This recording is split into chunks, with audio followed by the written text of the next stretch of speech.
भले ही हमारे पास कई तरह की साइंसेज हों, लेकिन मेडिकल साइंस साइंस की एक ऐसी फील्ड है जिसमें केयरफुल होना काफी ज्यादा जरूरी होता है, क्योंकि यहाँ पर जरा सी भी गलती होने की वजह से किसी की भी जान जा सकती है। अगर आप एस्ट्रोफिजिक्स में थोड़ी सी गलती करते हैं तो आप शायद एक तारे की सही पोजीशन को ना निकाल पाएं, या फिर थोड़ा बहुत कैलकुलेशन में गलती करते हैं तो कोई मिशन फेल हो जाएगा। लेकिन यहाँ पर छोटी सी गलती करने का मतलब ही है कि बहुत बड़ी गलती कर देना, जिसे आप वापस से सही नहीं कर सकते हैं। यही कारण है कि अच्छे डॉक्टर के चुनाव के लिए इतना ज्यादा कंपटीशन रहता है और अच्छे से अच्छे स्टूडेंट्स भी इस कंपटीशन से बाहर हो जाते हैं। खैर, हम सभी ने तो आज तक यह सुना होगा कि हमें एक्सपायरी दवाइयाँ नहीं खानी चाहिए, या फिर कोई भी दवाई या कोई भी सामान खरीदने से पहले सबसे पहले हमें उसके पीछे लिखी हुई एक्सपायरी डेट के बारे में जानना चाहिए। लेकिन आखिर ऐसा क्यों है और क्या होगा अगर हम सच में एक्सपायरी डेट पार कर चुकी दवा को खा लें? आज की इस वीडियो में हम यही जानेंगे कि हमारे शरीर के साथ तब क्या होता है जब हमारा शरीर एक एक्सपायरी डेट को पार कर चुकी दवा को खा लेता है और उसे अंदर प्रोसेस करने लगता है। आपने एक्सपायरी डेट्स देखी तो जरूर होगी, लेकिन क्या आपने कभी यह सोचा है कि आखिर यह वार्निंग लिखी क्यों जाती है? और कई बार तो ऐसा भी होता है कि लोग एक्सपायरी डेट वाली दवा को खा भी लेते हैं, लेकिन फिर भी उन्हें कुछ नहीं होता है। तो ऐसा क्यों होता है? इन सभी के जवाबों को हम धीरे धीरे एड्रेस करेंगे। कुछ लोग जो एक्सपायरी डेट पार होने के बाद भी दवा खा लेते हैं, वे या तो यह सोचकर खा लेते हैं कि यह सब बेकार के कॉन्सेप्ट हैं और एक्सपायरी डेट जैसी चीजों से कोई भी फर्क नहीं पड़ता, और दूसरा ये है कि उन्हें अभी यह पता ही नहीं है कि आखिर एक्सपायरेशन मतलब क्या होता है और इसके क्या साइड इफेक्ट हो सकते हैं। यहाँ पर एजुकेशन की कमी को भी एक कारण बताया जा सकता है, लेकिन धीरे धीरे अवेयरनेस करने की वजह से अब ऐसे केसेस थोड़े कम आने लगे हैं। वरना अगर आज से 40 साल पहले के डेटा को देखा जाए तो कई लोगों की मौत तो सिर्फ एक्सपायर्ड या फिर गलत मेडिसिन खाने की वजह से ही हो जाती थी। आप यह जानें कि आखिर एक एक्सपायर्ड मेडिसिन खाने के बाद क्या होता है, इससे पहले हम आपको यह बताना चाहेंगे कि आखिर ये डेट कैसे और क्यों लिखी जाती है। लैब में जितनी भी दवाइयाँ बनती हैं उनके अलग अलग साइड इफेक्ट्स होते हैं और वह अलग अलग केमिकल्स के कॉम्बिनेशन से बनती हैं। इसमें से कुछ एलिमेंट एक्टिव होते हैं और कुछ इनएक्टिव होते हैं, यानी कुछ ऐसे एलिमेंट जो शरीर में जाने के बाद उस बीमारी से लड़ते हैं या फिर उस चीज का इलाज करते हैं। और इनएक्टिव एलिमेंट ऐसे एलिमेंट्स होते हैं जो सिर्फ दवाई में इसलिए मिलाए जाते हैं ताकि दवाई लंबे समय तक बनी रहे और जल्दी खराब ना हो। इसी अलग अलग केमिकल स्ट्रक्चर की वजह से दवाइयाँ अलग अलग तरह की बीमारियों को सही करने में काबिल होती हैं। वरना अगर हम नॉर्मल केमिकल कंपाउंड्स को यूज करके किसी भी दवाई को फॉर्म करते हैं तो वह इतनी ज्यादा सिंपल होगी कि वह पहली बात तो किसी भी बीमारी को सॉल्व ही नहीं कर पाएगी, और अगर कर भी लेती है तो उसे ऐसा करने में काफी लंबा समय लगेगा। जब भी कोई दवा बनाई जाती है तो जो भी वैज्ञानिक उस दवा को बनाते हैं वह उसकी एक सेल्फ लाइफ निकाल कर रखते हैं।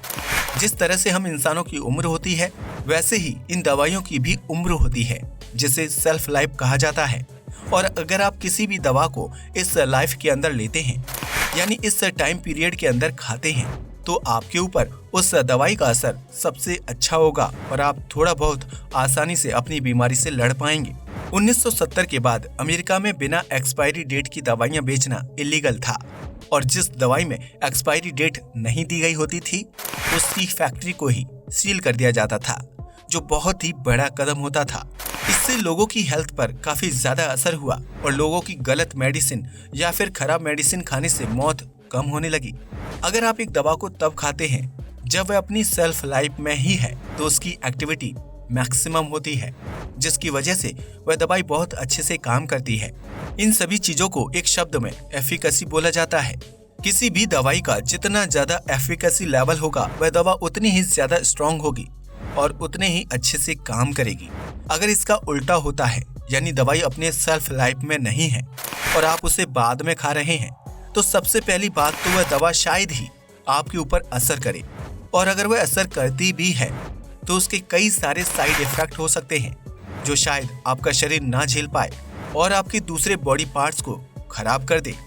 सिर्फ इतना ही नहीं, कई बार तो ऐसा भी देखा जाता है कि यह मेडिसिन खराब होने के बाद खुद ही एक ऐसे वायरस में या बैक्टीरिया में कन्वर्ट हो जाती है जो बीमारियों को बुलावा देती है, क्योंकि ज्यादातर दवाइयाँ या फिर एंटीबायोटिक्स उन्हीं बैक्टीरियाज को मारकर या डीएक्टिवेट करके बनाई जाती हैं। सिर्फ इतना ही नहीं, अगर दवाई काफी ज्यादा लंबी हो जाती है तो उसके अंदर मौजूद केमिकल कंपाउंड्स भी चेंज होने लगते हैं और केमिस्ट्री चेंज होने की वजह से उसके अंदर मौजूद फिजिकल कंपाउंड भी थोड़े बहुत बदलने लगते हैं,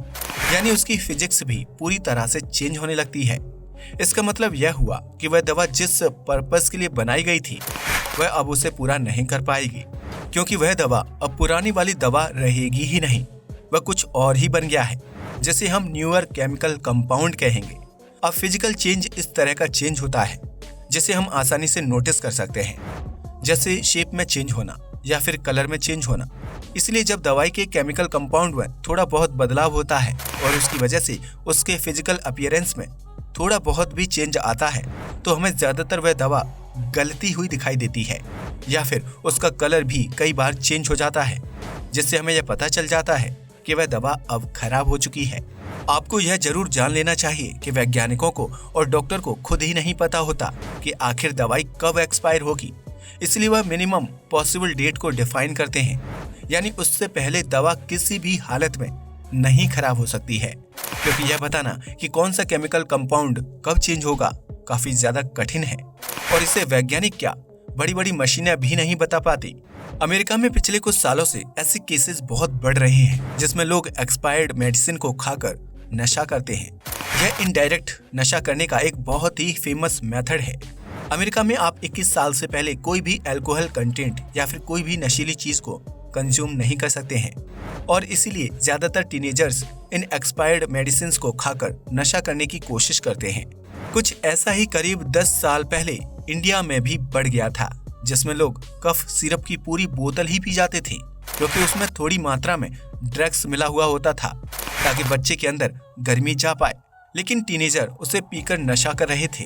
खैर, अगर आप एक एक्सपायर्ड मेडिसिन को खाते हैं तो आपके साथ क्या होगा यह कहना काफी ज्यादा कठिन है, क्योंकि पहली बात तो हर दवा अलग तरीके से रिएक्ट करती है और हर किसी का शरीर पूरी तरह से अलग होता है, जिसकी वजह से आपको अलग अलग इफेक्ट देखने को मिलेंगे। जो सबसे कॉमन चीजें हैं उनमें से एक यह होगा कि वह ड्रग काफी ज्यादा साइड इफेक्ट्स को पैदा कर देगा और आपके चेहरे पर दाने दिखाई देने लगेंगे। और सिर्फ इतना ही नहीं, ऐसा भी हो सकता है कि वह आपके इम्यून सिस्टम को काफी नुकसान भी करते हैं, जिसकी वजह से आप सही होने की जगह और भी ज्यादा बीमार हो जाएंगे और आपकी हालत और भी ज्यादा खराब हो जाएगी। कई रेयर केसेस में ऐसा देखा भी जाता है कि दवाई एक्सपायर होने के बाद और भी ज्यादा स्ट्रॉन्ग हो जाती है, जिसकी वजह से उसकी रीएक्टिविटी बढ़ जाती है और अगर आप उस दवाई को खाते हैं तो आपकी बीमारी पूरी तरह से सही भी हो जाती है और आगे आपको इस बीमारी के होने के चांस भी काफी ज्यादा कम हो जाते हैं। लेकिन ऐसा बहुत रेयर केसेस में होता है, इसलिए एक्सपायर्ड दवाओं को ना लेना ही ज्यादा सही है। एक्सपायर्ड मेडिसिन खाने के बाद जो सबसे कॉमन चीज देखी जाती है वह है उल्टी करना,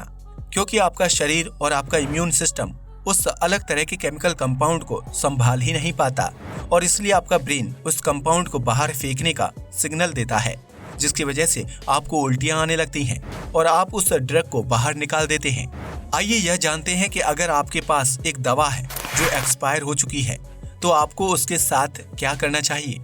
सबसे पहली बात तो आप उस दवा के रैपर के पीछे देख सकते हैं कि उसमें डिस्पोज करने का क्या ऑप्शन दिया हुआ है और कई दवाओं में ऐसा लिखा होता है कि आप इस दवा को गमले में या फिर किसी भी मिट्टी में गाड़ सकते हैं और यह धीरे धीरे खराब होकर उसी मिट्टी में मिल जाएगी और उसे कई सारे न्यूट्रिएंट्स दे देगी।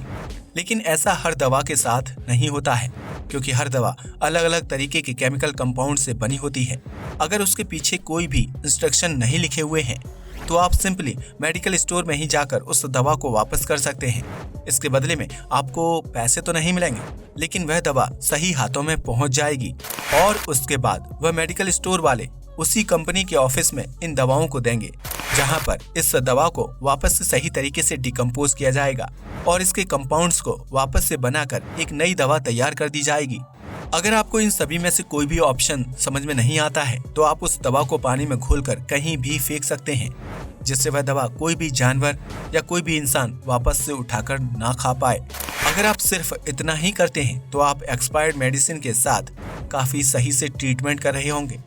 और यही FDA के द्वारा भी बताया जाता है, जो दरअसल एक बहुत बड़ी मेडिकल ऑर्गेनाइजेशन है।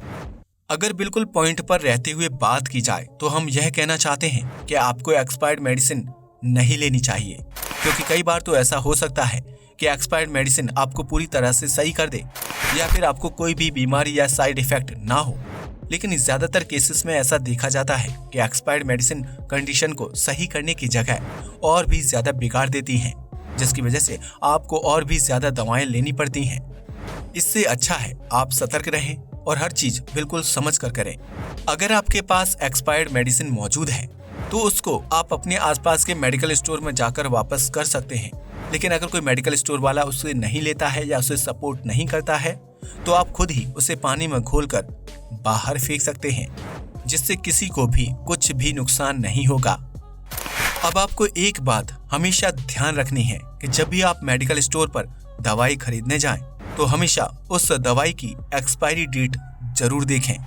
क्योंकि कई बार गलती से एक्सपायरी डेट वाली दवा भी हमारे पास आ सकती है, इसलिए इस बात को ध्यान रखें।